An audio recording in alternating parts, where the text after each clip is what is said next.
بسم الله الرحمن الرحيم. نكمل مع بعض Reading Listening Skills، مهارات القراءة والاستماع. هنا بيقول لي ايه قبل القراءة؟ Is reading stories just for fun? Why or why not؟ هل القراءة فقط من أجل المتعة ولماذا؟ Describe a time when a story helped you see a problem in a new way. اذكر واوصف وقت محدد قصة انت قرأتها ساعدك انك تشوف مشكلة بطريقة مختلفة. هنا بيتكلم عن ايه؟ Stories shape our thinking. القصص بتشكل أفكارنا. Reading stories can greatly improve the way we think and understand the world around us. القصص وقراءتها بتطور بشكل كبير جدا طريقة تفكيرنا وفهمنا للعالم اللي حوالينا. Through stories we enter the minds of different characters, face their challenges, and see how they respond to difficult situations. من خلال قراءة قصص احنا بنخش عقول شخصيات مختلفة وبنواجه تحدياتهم وبنشوف هم صرفوا ازاي واستجابوا ازاي للمواقف الصعبة اللي مروا بيها. This allows us to explore various types of problems, emotional, social, or even moral, without having to go through them ourselves. بمعنى ايه؟ ده طبعا بيسمح لنا ان احنا نستكشف انواع مختلفة من المشكلات، سواء كانت عاطفية او اجتماعية او حتى اخلاقية، بدون ما نواجه مشكلة بنفسنا بالفعل. Stories also introduce us to different points of view, cultures and lifestyles. As we read, we begin to develop empathy and learn that problems can have more than one solution. بمعنى ان القصص بتقدم لنا انواع مختلفة من وجهات النظر وثقافات واساليب حياة مختلفة، بينما احنا بنقرأ احنا بنبدأ ننمي حاجة اسمها التعاطف ونتعلم ان المشاكل ممكن يبقى ليها اكتر من حل واحد. Seeing how characters solve conflicts or make decisions helps us think about our own lives and think critically about our choices. من خلال رؤية الشخصيات بتاعت القصة اللي احنا بنقراها وهم بيحلوا النزاعات اللي حواليهم ويحلوا ويتخذوا قرارات، دي حاجة بتساعدنا ان احنا نفكر في حياتنا الشخصية ونفكر بشكل نقدي عن اختياراتنا، هل احنا بناخدها الصح ولا غلط. Moreover، وعلاوة على ذلك stories spark our imagination and make learning more enjoyable. بإضافة ان القصص هي بتثير خيالنا، بتنمي خيالنا وبتخلي التعلم عملية ممتعة. We often remember lessons better when they are part of a story. احنا بنفتكر القصة احسن او بنفتكر الدرس احسن لما يكون مرتبط او جزء من قصة. That's why many of us love reading stories. They entertain us, teach us important life skills, and help us grow mentally and emotionally. ولهذا السبب احنا كلنا بنحب قراءة القصص، لانها بتمتعنا وبتعلمنا مهارات حياتية مهمة جدا وبتساعدنا في النمو العقلي والعاطفي. In the end, reading stories is not just for fun. It's also a powerful way to become wiser and more aware of the world. في النهاية، قراءة القصص ليست فقط من أجل المتعة، ولكنها أيضا دي طريقة قوية جدا لنصبح من خلالها أكثر حكمة وأكثر وعي للعالم اللي حوالينا. What is the benefit of reading stories؟ إيه هي فوائد القصة أو فوائد قراءة القصص بشكل عام؟ ممكن نقول مثلا Stories can greatly improve the way we think and understand the world around us. نقول مثلا 1. 2. How do stories increase our awareness؟ ممكن نقول Through stories we enter the minds of different characters, face their challenges, and see how they respond to difficult situations. This allows us to explore various types of problem, emotional, social, or even moral, without having to go through them ourselves. دي ممكن الإجابة التانية. التالت، why do many people enjoy reading stories؟ ليه معظم الناس بتستمتع بقراءة القصص؟ ممكن نقول Stories sparks our imagination and make learning more enjoyable. We often remember lessons better than when they are part of a story. ديت ايه السؤال الثالث. رابع in your opinion في رأيك الشخصي انت what is the most valuable lesson a person can learn from reading stories؟ ايه هو اكتر درس ذو قيمة ممكن الشخص يتعلمه من خلال ايه قراءة القصص؟ ممكن يبقى ايه مثلا become wiser more aware of the world. دي مثلا نخليها مثلا السؤال الرابع. How does reading stories help people become more understanding of others؟ ازاي قراءة القصص بتخلي الناس تفهم مشاعر وشخصيات الآخرين؟ هنقول stories also introduce us to different points of view, cultures and lifestyle. As we read, we begin to develop empathy and learn that problem can have more than one solution. ديت مثلا السؤال الايه الخامس. بعد كده listening الاستماع. هنا بيقول لي ايه do you remember a story you have read what was it about؟ هل فاكر قصة انت قريتها قبل من كده كانت بتتكلم عن ايه؟ what moral have you learned from it؟ ايه هو الدرس الاخلاقي اتعلمته منه؟ listen to conversation between علي and عمر. استمع لمحادثة ما بين عمر وعلي. عمر Hey Ali, you looked really calm during the class debate today. I thought you'd be nervous about speaking up. ازيك يا علي؟ أنا كنت فاكر إنك هتبقى شخص مثلا إيه؟ هتبقى متعصب النهاردة بحوار المناظرة كانت موجودة في الفصل النهاردة. بس أنت كنت هادي على عكس العادة. علي قال له إيه؟ Honestly بكل أمانة I was nervous at first, but I remembered a story I read last month that helped me.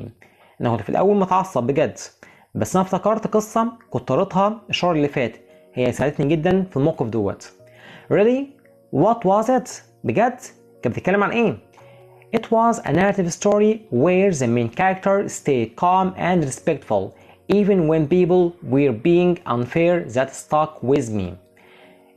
دي بتتكلم عن قصة سردية بتتكلم عن إن الشخص الرئيسي أو الشخصية الرئيسية بتاعت القصة كان هادي جدا وكان محترم اللي حواليه لما كان الناس اللي حواليه ايه غير عادلين معاه. برغم من كده كان برضو ايه هادي ومحترم، والقصه دي علقت معايا ايه شويه فتره. So how did that help you today؟ طب الحاجه دي زي كده ساعدك ازاي النهارده؟ Well, during the debate someone strongly disagreed with me. اثناء المحادثه والحوار والمناظره كان في شخص بقوه غير متفق معاه جدا. Normally I might get upset. طبيعي أنا أكون متعصب أكون متضايق منه. But I took a deep breath and respond calmly. بس أنا خدت نفس عميق وردت عليه بكل هدوء. عمر That's smart. ذكي جدا. So reading that story actually helped you in real life. إذا قرأت هذه القصة أنت قرأتها الشهر اللي فات ديت ساعدك في الحياة الواقعية. Exactly. بالضبط. It taught me that staying respectful and calm can make your argument stronger. هي علمتني إن أكون أبقى هادي ومحترم اللي حواليا بيخلي المحادثة أو المناظرة أو الخلاف اللي بيني وبين أي حد يبقى أقوى. Stories can really teach you more than you expect. القصص بتعلمك حاجات أكتر من أنت متوقع. I guess I need to read more. Do you have any recommendations؟ أنا محتاج أقرأ أكتر من كده. هل لديك أي توصيات أو اقتراحات لقصص ممكن أقراها؟ هنا بيقول لي بقى What helped علي stay calm during the debate؟ إيه اللي خلى علي هادي أثناء المحادثة أو المناظرة اللي كانت ما بينهم وبين زمايله؟ هنقول A story he read. قصة هو قرأها. بعد كده What lesson did Ali learn from the story؟ إيه الدرس اللي اتعلمه علي من القصة؟ To stay calm and respectful. نبقى هادي ومحترم اللي حواليه. بعد كده reading القراءة. هنا بيقول لي عاوز كلمات بتساوي معانا نفس الكلمات ديت وعاوز كلمات عكس الكلمات دي. أول كلمة معايا كلمة go into. ممكن يجيب كلمة اسمها enter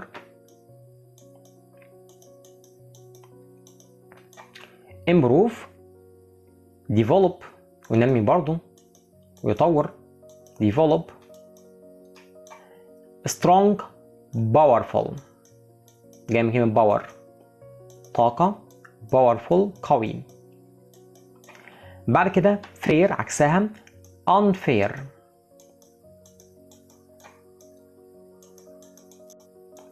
similar تبقى different.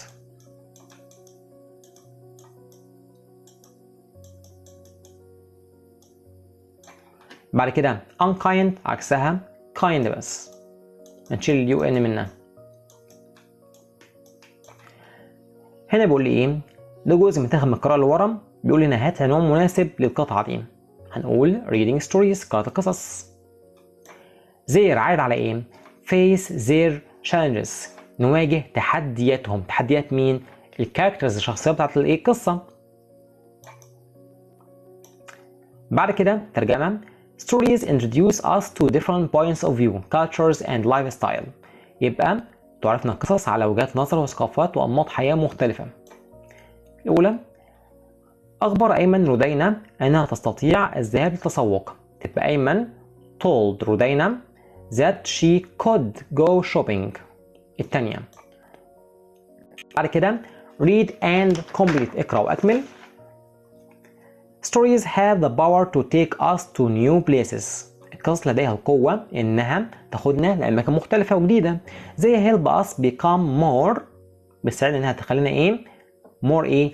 aware of others live and feel. واعيين إيه؟ لحياة الناس وشعورهم aware. When I read about someone who helped their village, I wanted to do something good too. لما سمعت أو قرأت عن شخص ساعد القرية بتاعته أنا عاوز أبقى زيه برضه كويس برضه زيه. My teacher said that stories could introduce important lessons in fun ways.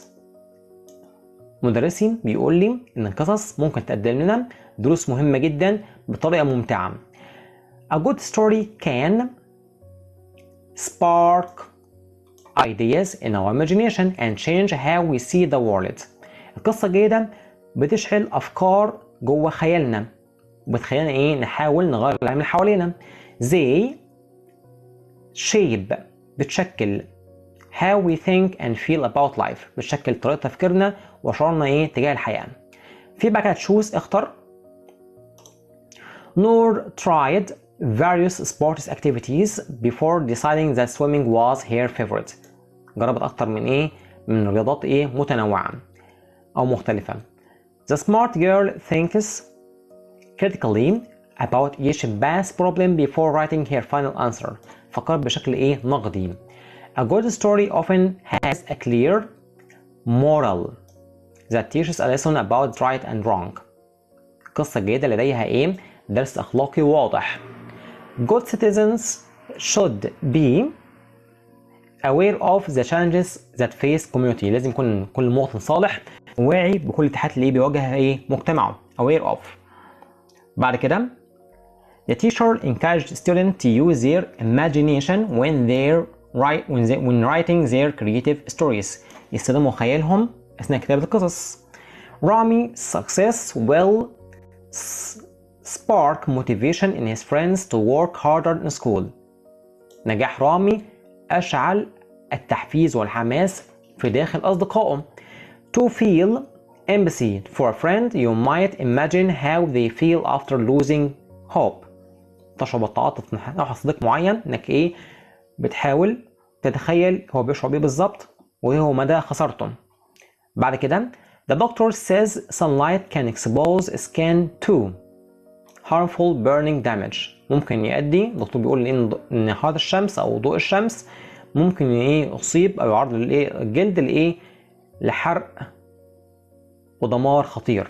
طيب باسل learns magic tricks for fun من أجل المتعة to surprise his family عشان يفاجئ بيها عيلته. A disagreement between two people or a groups is called a conflict صراع خلاف غير وفاق. بعد كده read and complete اقرأ وأكمل.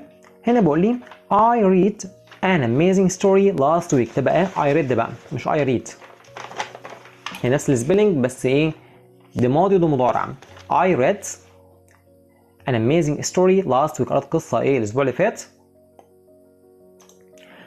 It was about honesty الأمانة. The main character Cheng always tells the truth. كان دايما بيقول الصدق الحقيقة.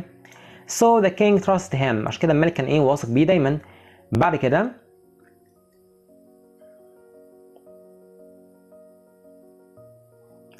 trust him strongly. كان يثق فيه بشدة. طيب. One day the king wanted Cheng to blame a farmer of destroying his garden.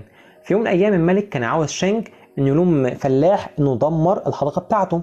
But Cheng knew that the farmer didn't do it. بس شينج عارف كويس إن الفلاح دوت ما عملش أي حاجة خالص. He told the king that it was unfair. غير عادل. الملك غير عادل إنك تلوم شخص لحاجة هو ما عملهاش. وعشان كده الملك ابتسم وقال له انت شخص امين يا شينج، وعشان كده انا واثق فيك اكتر من الاول. في بعدها تشوز اختر. The students had a long debate. مناظرة طويلة عن اي فيلم يشاهدوه اثناء وقت فراغهم. روان told her mother honestly بشكل امين او بكل امانة انها كسرت الكرسي بتاعها. After the argument بعد خلاف both children feel sorry and decide to say sorry to each other. Stories about heroes can influence تؤثر على الأطفال إنهم يكونوا شجعان ويساعدوا الآخرين. وليد followed his brother's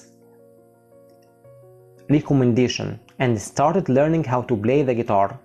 اتبع نصائح أخوه وبدأ يتعلم إزاي يلعب أو يعزف على الجيتار. I was late because I was stuck in very crowded street. كنت عالق في شارع مزدحم عشان كده اتأخرت. يوسف felt it was unfair when he got blamed for something he didn't do. حس بالظلم لما يتم لومه على حاجة هو أصلا ما عملهاش. unfair. بعد كده حبيبة decided to repeat her exciting adventure story from the beginning to her little sister. من البداية from the beginning تابعوا بعضهم.